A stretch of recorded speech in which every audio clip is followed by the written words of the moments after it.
Hi, my name is Nikki Tygeson, and I am the Regional Digital Coach for the Far Northeast. In this video, I'm going to show you how to use Sora with Seesaw.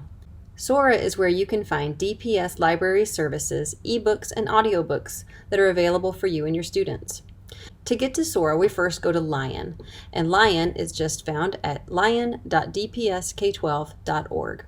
Once you get there, you will need to log in, and then you will select your school. So I'm going to go ahead and select an elementary school for this video, and then I will scroll down and find Sora. When you get to Sora, you can see that there are several books and ebooks that are here available just on this first page. But we're going to go in and find a specific collection that we're looking for. Collections are found right here. The one that I want to find for now is called Always Available. And the reason for this is because this collection contains books that are available in an unlimited quantity, which means that you and your students can all check out the same book and read it together. You can filter this list in many different ways, whether they're audio books or by juvenile nonfiction or fiction and so on. I'm going to go ahead and choose juvenile fiction to see what comes up. So I could go down through here and just see what's available. I might want to choose this book here, and then I will click on it. And then this would be the link that I want to give to my students in Seesaw. So what I would do is go to the URL at the top and copy it.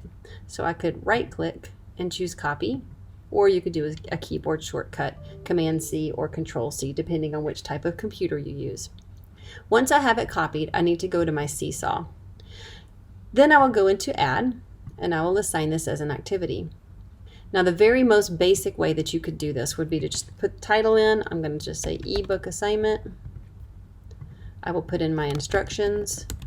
These probably need to be pretty detailed if you're going to be doing it simply just like this, because all I'm going to do now is just put the link in, and then when my students get to the activity, they will click on the link and it will take them to that book where they check it out. But you'll want to include several other instructions that explain what they need to do once they get there.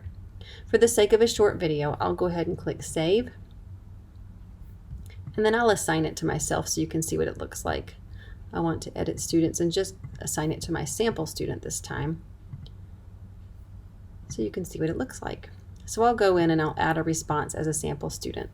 Now what it does is it comes up on the creative canvas, but if I go here to view instructions, I will be able to see the link. So this is why we would need to have multiple instructions so that it tells me what to do once I click on the link. And now I'm on the book and I have the ability to borrow the book. Just so you know, students will also need to log in to access the book. Let me show you one other way that you can use Sora in your classroom.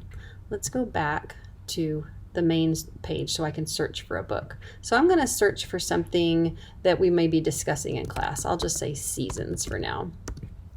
Then I'll go to advanced search. And now I have a lot of criteria here that I can narrow down my search with. I'm just going to choose Lexile for now, and I'll go ahead and just choose 400 to 600 and then choose search. So this comes up with a nice list of books about seasons, and I can further narrow these again by whether they are fiction or nonfiction or however I want to do it, or I could just keep this whole list if I just want the whole topic of seasons. But what I could do from here is copy this URL, which will give students all of these books to choose from, and then they could choose their favorite book to check out. So I would attach it in the same way in Seesaw. This time, however, I'm going to choose a little bit more interesting way to make an assignment.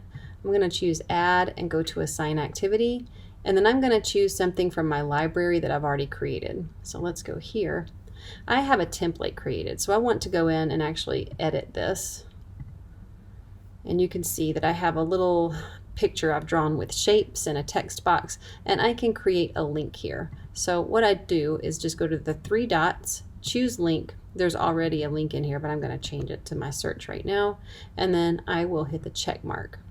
And now I would assign it in the same way, but when students get to the assignment, they will find this picture here and they will be able to click and it will take them to that search, and then they'd pick out their favorite book and be able to read it. So I hope that helps you understand how to use Sora in Seesaw.